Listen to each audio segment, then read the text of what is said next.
Let's check this. Let's check the sound out. I'm gonna start putting the mic on.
Testing, testing. Can you hear me?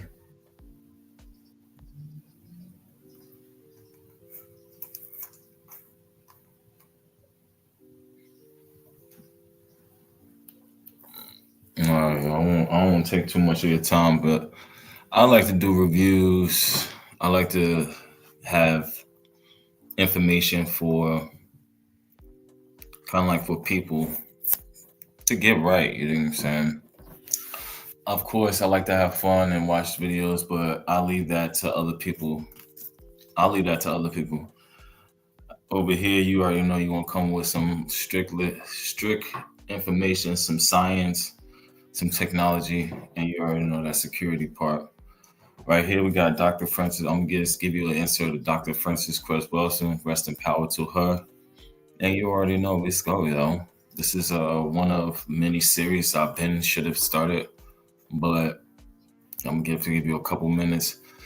And shouts out to Tap Videos. I think it's Transatlantic Productions.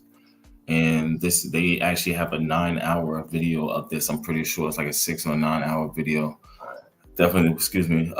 Actually hit me up. People that are serious about this stuff, hit me up on Instagram and the DM, and I'll send it. I'll send it to you directly. We'll connect. You feel me? Just to let you know if you're serious or not.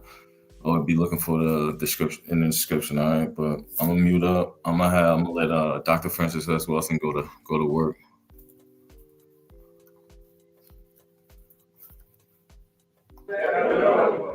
I am really honored to be here and to have been invited by Shabazz Wilson and Clemson Brown. I haven't been in New York in a long time, but I'm thrilled to be here. And happy birthday. Thank you. And many more. I'm going to, as usual, talk about racism, white supremacy. My mother is deceased, but one time she said to me, "What are you going to talk about, Francis?" And I said, "Mother, you know, I only talk about racism." And she said, "Well, can't you talk about something different?" But everything is racism. And I want to talk about it. I'm a general psychiatrist and child psychiatrist practicing in Washington, D.C.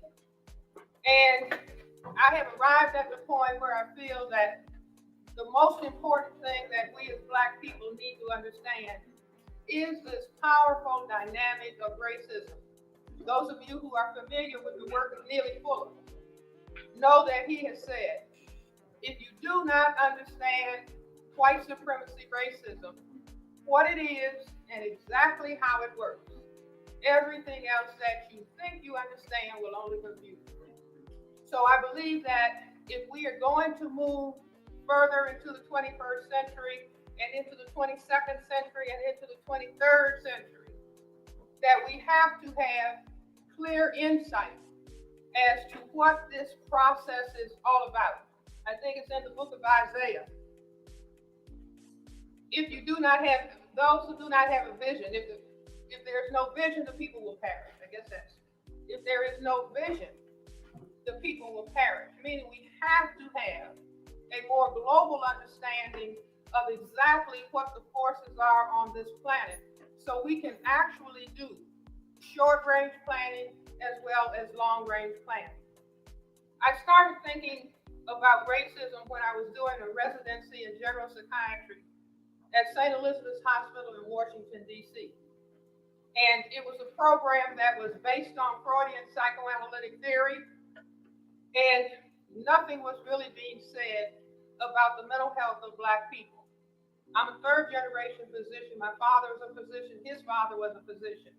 And my parents told us that you are getting an education not to leave your community. You are getting an education in order to help your community. So the Black patients that I would talk to and take a history on, within the history of every Black patient would be aspects and dimensions of racism. And when I was an undergrad, I considered myself to be a Marxist. I thought that economics was causing racism, that it was a means for economic exploitation. Well, you can have ideas as an undergrad, but when you are a physician and responsible for the care of patients, you really have to know what you're talking about. I remember going home when I was an undergrad. You know, my parents and my grandmother were sitting at the dining room table, and I announced I'm a Marxist. And my grandmother said the more education they get, the dumber they get. But anyway, talking to patients and seeing this gigantic monster in the middle of their history about racism. Yo, I think that's something important too that she said. I think it missed, like it was a joke, but it went over a lot of people's head. You feel me? More or less, where she said the smarter they get, the more education they get, the more dumb they get. You know what I'm saying? And that's something where I'm seeing with a lot of with our people. You feel me? Let's get back to the information.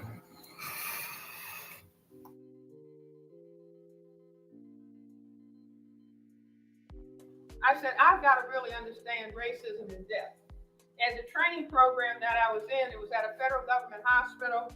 All the people in charge of the training program were white people.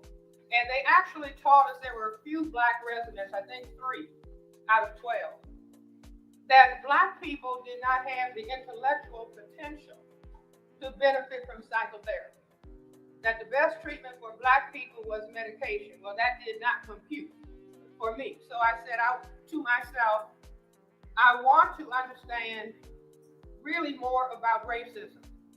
I happened to have been at a social gathering, and these were Black people sitting around after a Black Power Committee meeting. And I heard a gentleman across the room say, racism is a system. It was almost like a light bulb going on. That was Neely Fuller. How many of you are familiar with his work? I consider him to be one of the critical thinkers in our group in the 20th century and into the 21st century. He was saying that racism is a system, and because we got to get this really in our.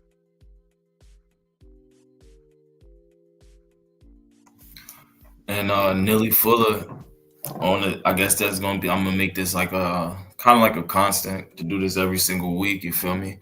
Give you one of the great teachers. You feel me? I'm gonna give you one so I guess Nelly Fuller Jr. going to be the second one that we're gonna be working with.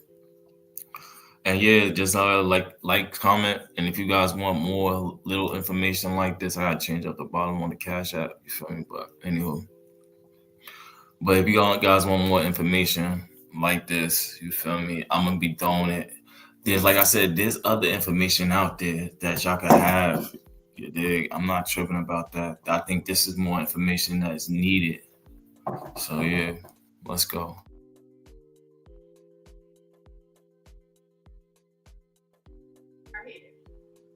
He said it was a system,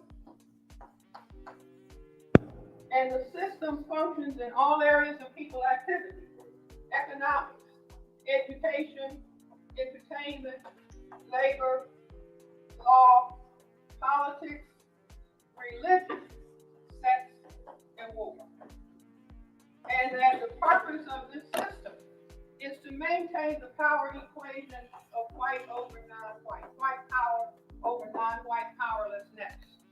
And so I thought this was a very profound concept. Those of you who are familiar with the work of Dr. Du Bois. Dr. Du Bois in 1903 said that the problem of the 20th century is the question of the color line. This is the problem of the color line.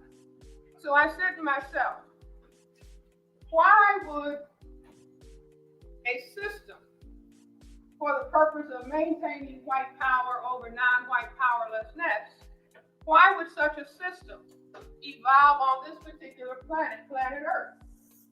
And then I thought about some of the things that are said within the system. One of the critical things is that we are taught that white is a majority. Is that right?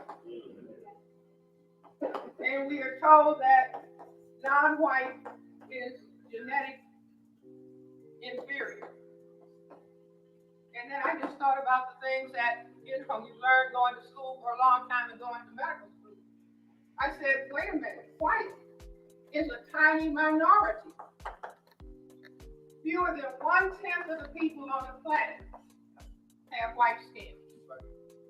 And instead of black people being genetically inferior, the ability to produce this black pigment, melanin, is a genetically dominant trait. And we have an excellent example in our president, Barack Obama. His mother is white, was white, his father was black. And you mix these together, and what do you get? A colored person.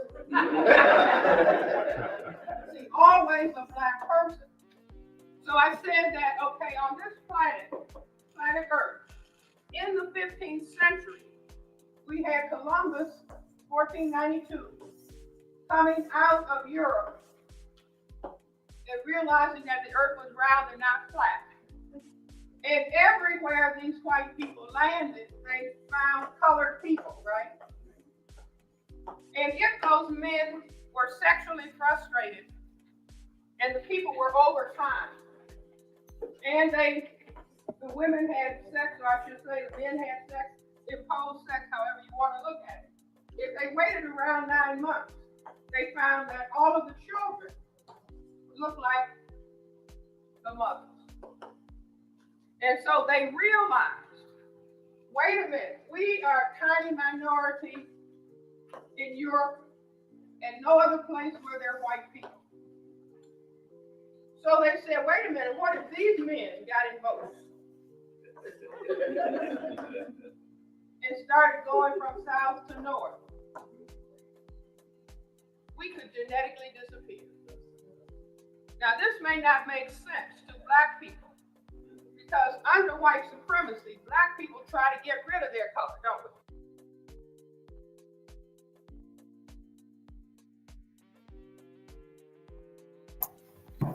Yeah, yo. So, y'all know me. I don't want to keep you guys too much longer. I don't keep you guys long at all. You feel me? But I'll do all this information out of love. You know what I'm saying? And then I feel like if this information is known in a way of science, you know what I'm saying? Dr. Frances Cress Welsing did a scientific aspect. The book is called The ISIS Papers. You feel me? You could check it out. Look at it. Look it up. It's a dope ass book, and it shows you all the science aspects of racism. You feel me? Colorism, things, why we do certain things, why we move certain ways, and why we're not moving together as a unison. You know what I'm saying? So make sure you comment, subscribe, like it, show the algorithm that this is something that you wanted to see. But yeah, let's get it, yo. Oh yeah, and I love you. Let's go.